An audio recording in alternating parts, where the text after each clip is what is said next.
In today's video, I'm going to teach you how to create accessible Webflow sites. Before we dive in, it's important to note that accessibility on the web is not just about reaching a broader audience. It's about providing equitable access to everyone, regardless of their abilities or disabilities. Let's ensure your website is as inclusive as possible. First, you'll want to open up your browser and navigate to Webflow's homepage. If you're not familiar, Webflow is a powerful visual website builder that allows you to create custom websites with ease. Once you're there, you'll need to log in. Look for the Login button located near the top right corner of the page. Click on it and sign in using your credentials. Once you're successfully logged in, you'll be directed to your Webflow dashboard. This is the central hub where you can manage all of your Webflow projects. Take a moment to familiarize yourself with the layout if you're new here. Now, you'll need to select a project you'd like to work on to make it more accessible. Click on the project to open it up.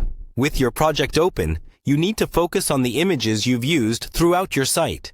If you haven't already, select an image on any of the pages within your project. Once you have it selected, there's a vital task at hand. You'll need to enhance the accessibility of this image with alt text. Head over to the image settings. Here, look for the option to enter alt text. Alt text is crucial because it provides a textual description of images, making them accessible to people using screen readers, and also aiding those with visual impairments. In the settings, click on alt text, and a box will appear for you to type in your description. When adding alt text, it's essential to be clear and concise. Describe the image as if you're explaining it to someone who can't see it.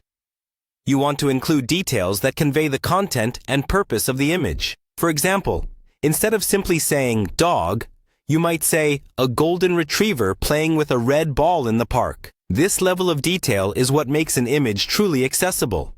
And there you have it. You've taken significant steps towards making your Webflow site more inclusive and accessible. Remember that accessibility is not a one-time task. It's a continuous aspect of web design that should be revisited regularly as you update and expand your site.